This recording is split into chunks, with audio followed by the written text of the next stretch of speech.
Sources बताए भी हैं, और इसी चैनल पर जिस प्लेलिस्ट में ये वाला वीडियो आपको मिल रहा है, इसी प्लेलिस्ट पे आपको सारे सोर्सेज से रिलेटेड वीडियो मिल जाएंगे।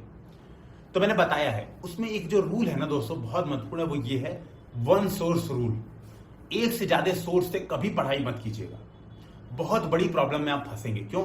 2 सोर्स से पढ़ेंगे, 10 कंफ्यूजन होगी और बहुत ज्यादा कंफ्यूज होंगे। खासतौर पे ये करंट अफेयर्स तो मैं सजेशन दूंगा केवल और केवल एक सोर्स से पढ़ना है।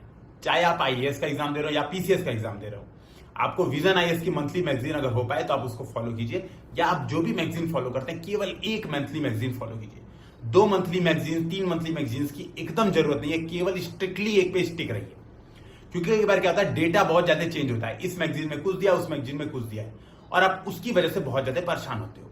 तो इस बात को ध्यान में रखना है कि आपको ये हरकत एकदम नहीं करनी है, वन सोर्स का रूल फॉलो करना है। आप कहोगे सर इससे हमारा नॉलेज बेस बहुत कम रह जाएगा, और जबकि कंपटीशन इतना टफ है एग्जाम में, तो हम कैसे क्वालिफाई कर पाएंगे? तो इसका आंसर थोड़ा सा ध्यान से सुनिए, लॉजिकल तरीके से सुनिएगा। मैं अपने एक्सपीरियंस से बता रहा हूं, हर बार प्री निकलता है मेरा, हर बार मेंस निकलता है, इंटरव्यू तक हर बार मैं आईएएस के भी गया हूं, पीसीएस के भी इंटरव्यू में हर बार गया हूं, जितनी बार अब तक मेंस लिखा है। ठीक है, आईएएस वाला पहले अटेम्प्ट में बस नहीं दे पाया था इंटरव्यू, ठीक है, क्योंकि उस बार बस सिलेक्शन नहीं हुआ था, लेकिन हर बार उसके बाद मैंने इंटरव्यू दिया हुआ है। तो आप इस बात को समझना, जो क्यों मैं ऐसा कॉन्फिडेंस के साथ कह रहा हूं। देखो, रियलिटी ये है दोस्तों कि कभी 100% कट ऑफ है ही नहीं, तो आपको टारगेट कभी 100% नहीं करना है। इसको दूसरे तरीके से सोचो, आप कभी एक बार टेस्ट दो। आप अभी मान लो आपने तैयारी अगर आज स्टार्ट की है, तो आप एक बार आज टेस्ट देना, पूरे पेपर अटेम्प्ट कर देना, 100 के 100 क्वेश्चन अटेम्प्ट कर देना, देखना 40-30 नंबर ना आपके आराम से आ जाएंगे।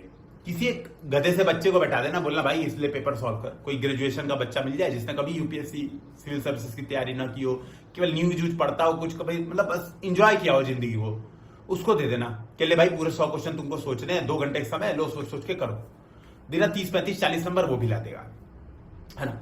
आप जब पढ़ाई स्टार्ट करोगे तो आप थोड़ी सी पढ़ाई करोगे तो आपके 60 से वो 70 नंबर आने आराम से आ जाएंगे। मतलब आपने थोड़ी सी पढ़ाई की, 70 नंबर आपके आराम से आ गए। अब दोस्तों बात ये होती ना, 70 के बाद 72 लाने के लिए बहुत मेहनत करनी पड़ती है, 72 के बाद 92 लाने के लिए उतनी ही मेहनत करनी पड़ती है जितना आपको 30 से 70 लाने के लिए पढ़ना पड़ा होगा। तो मान लीजिए आपने 30 से 70 नंबर लाने के लिए अगर 100 पेज पढ़े होंगे ना, तो 70 से 90 यानी अब 20 नंबर का ही डिफरेंस है, समझना। उसके लिए आपको वापस 100 पेज अलग तरीके से एक्स्ट्रा कॉन्फिडेंस से पढ़ना पड़ेगा। और यही 90 अगर क्रॉस कराते हैं आप 110, 120, अगर जनरल कैटेगरी में है मान लो और आईएएस का एग्जाम दे रहे हैं, तो मान लो 100 नंबर या 105 नंबर, है ना। यूपी पीसीएस में आप मान लो कि आपको 95 नेट सही करने। अब उसके लिए 92 के बाद जितने नंबर बढ़ेंगे, तो उसके लिए आपको बहुत एक्सट्रीमली एफर्ट करना पड़ता है, तब वो नंबर बढ़ते हैं। आप अगर देखना, मैं आपसे गारंटेड बता रहा हूं, सिविल सर्विस के एग्जाम में 13 गुना लोगों को प्रीलिम्स के बाद मेंस देने के लिए बुलाया जाता है। 13 गुना लोगों को मेंस देने के लिए बुलाया जाता है। तो 13 मान लो कट ऑफ गया 98, मान लो कट ऑफ गया 98 नंबर, है ना।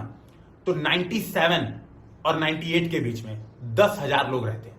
97 से 98 के बीच में 10,000 लोग रहते हैं। मतलब ये बात समझना, मैंने जिस साल यूपीएससी का इंटरव्यू दिया था, जितना नंबर मेरे थे, मेरे जितने नंबर मैंने 15 लोगों के तो कम से कम मैंने सुने थे, मतलब मैंने बात की थी, जानता था, इंटरव्यू के समय, मॉक इंटरव्यू के समय मिला था, मेरे जितने नंबर एग्जैक्ट थे। इंटरव्यू के समय सोच लो, तो प्री के समय ये बहुत ज्यादा बड़ा रेशियो होता है। वो बाउंड्री लाइन पे बहुत सारे लोग जाके वहां पे फंसते हैं। क्यों फंसते हैं उसका कारण पता है क्या है? उसका कारण ये है, अब तरीके से समझो। उसका कारण ये है, अगर आप एक रियल लॉजिक सोचे और ये सोचिए कि कट ऑफ कितना जा रहा है। कट ऑफ देखिए, यूपी पीसीएस का 56 से 57% जा रहा है, बहुत उड़ के जा रहा है। तो यूपीएससी कट ऑफ 50%, बहुत उड़ के जा रहा है, तो 50% कट ऑफ जा रहा है। तो जब 50% ही कट ऑफ जा रहा है, तो आप 100% को टारगेट ही मत कीजिए। ये मैं सीरियसली बोल रहा हूं। आप अगर 100% को टारगेट करते हैं ना, तो आप हांफने लगते हैं, आप थकने लगते हैं, और ये थकावट आपकी तैयारी में बाधा डाल देता है और आपके नंबर बढ़ने नहीं देता है। अप्रोच क्या है? एक बढ़िया एस्पिरेंट की अप्रोच, वो क्या करेगा? वो मोटिवेटेड रहेगा, पूरे साल इंजॉय करेगा पढ़ाई को, और तैयारी करेगा 70% की। समझना, जैसे मैं कैसे करता था, मैंने तैयारी की थी 70%। ठीक है, मैंने तैयारी की थी कि मुझे 70% चीजें पढ़नी है। ठीक है, एक सोच से पढ़ूंगा। तो मान लो हिस्ट्री है, सपोज मान लो हिस्ट्री है, और हिस्ट्री में मान लो विपिन चंद्रा मैंने उठाई, हालांकि मैंने स्पेक्ट्रम पढ़ा था, तो मान लो मॉडर्न हिस्ट्री के लिए मैंने स्पेक्ट्रम पढ़ा। अब मान लो यूपीएससी में 20 क्वेश्चन आते हैं, सब समझना एक बात, 20 क्वेश्चन आते हैं, 20 क्वेश्चन में से 5 क्वेश्चन यूपीएससी वालों ने ऐसे दे दिए जो कि विपिन मतलब ये स्पेक्ट्रम से हो ही नहीं सकते, पता नहीं कौन कौन सी किताब से देती। तो मेरे जैसा अगर व्यक्ति रहेगा जो स्मार्ट रहेगा तो मैं उन 5 क्वेश्चन के चक्कर में पढ़ूंगा ही नहीं। मैं ये कोशिश करूंगा कि जो 15 क्वेश्चन जो आए थे स्पेक्ट्रम से वो सारे के सारे मेरे सही हो जाए। मैंने वही सोर्स पढ़ा, उस सोर्स को दोबारा पढ़ लिया, उस सोर्स के नोट्स बना लिए, उस सोर्स पे प्रैक्टिस कर ली। उन 15 क्वेश्चंस की मैंने तैयारी की। जो 5 क्वेश्चन ऊट पटांग आए थे उसको मैंने भगवान भरोसे छोड़ दिया। मैंने सोचा तुक्का मार दूंगा, लग गया तो भी ठीक, नहीं लगा तो मुझे कोशिश करनी है ये 15 मेरे कैप्चर में है। तो मेरी तैयारी की स्ट्रेटजी ये कि आप 70% की तैयारी कीजिए और एग्जाम में आप 95% आराम से अटेम्प्ट कर लेंगे इन 70% नॉलेज के हिसाब से। लेकिन अब समझना, यहीं पे आप जो मिस्टेक करते हो, क्या करते हो, आप सोचते हो मुझे 100% की तैयारी करनी है, तो आप क्या करते हो, आप देखते हो विपिन चंद्रा में तो केवल 14 क्वेश्चन आए थे। आपको पता चलता है कि स्पेक्ट्रम में आए थे 4 क्वेश्चन, तो आप स्पेक्ट्रम लगते हो पढ़ने। फिर आपको पता था 2 क्वेश्चन ना लूसेंट की एक किताब आई है हिस्ट्री की, उससे आ गए थे, तो आप लगते हो वो भी पढ़ने। आपने क्या किया, 3 सोर्सेस पढ़े और तीनों में कंफ्यूज। 20 क्वेश्चन में से आप 10 ही सही करके आए, 10 निगेटिव कर दिए। और मैंने क्या किया, मैंने 14 क्वेश्चन की तैयारी की, 14 क्वेश्चन पे 3 बार तैयारी की। भाई 3 किताबें पढ़ूंगा, एक ही किताब 3 बार पढ़ ली और मैंने वो 70% क्वेश्चन सही कर दिए। मैंने 14 क्वेश्चन सही कर दिए, है ना। यही अप्रोच मैं समझाना चाहता हूं। ये मिस्टेक मत करना दोस्तों। हर चीज आप जो भी कर रहे हो, अगर आप इवन कोचिंग मटेरियल फॉलो कर रहे हो ना, तो केवल कोचिंग मटेरियल फॉलो कीजिए।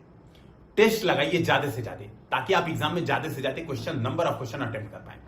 अभी से प्रॉपर प्रैक्टिस स्टार्ट कीजिए, ठीक है। तो प्रीलिम्स के टेस्ट, मेंस के आंसर राइटिंग, इन सब के लिए इंतजार मत कीजिए कि मुहूर्त निकालूंगा जनवरी फरवरी से टेस्ट दूंगा, एकदम नहीं मुहूर्त। अभी जब यूपीएससी का पेपर होता है 28 मई को, यूपीपीसीएस का होता है 14 मई को, तो एक बार पेपर उठा के देखिएगा। भले से आपने इस बार अटेम्प्ट नहीं दिया है, पेपर उठा के एक बार देखिए कि कौन से ऐसे प्रश्न जो आपको आते हैं, कितने प्रश्न आपसे सॉल्व हो पा रहे हैं। 2 घंटे प्रॉपर उसके साथ समय बिताइए, उस पेपर के साथ 2 घंटे समय बिताएंगे तो आपको वो लॉन्ग टर्म में बहुत ज्यादा फायदा करेगा। और अपने सोर्सेस डिसाइड कीजिए, सोर्सेस चेंज मत कीजिएगा, सिंगल सोर्स रखिएगा।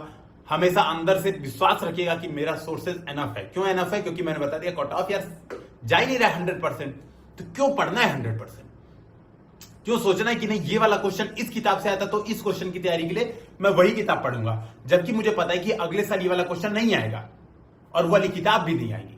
तो ये तैयारी का दोस्तों गलत तरीका मत यूज करिएगा, सिंगल सोर्स यूज करिए, टेस्ट भरपूर दीजिए, एप्टीट्यूड पे काम कीजिए, आंसर राइटिंग प्रैक्टिस पे काम कीजिए, ठीक है। यूपीएससी हिंदी का ध्रुव बैच चल रहा है मेंस आंसर राइटिंग के लिए, जबरदस्त चल रहा है। सारे क्वेश्चन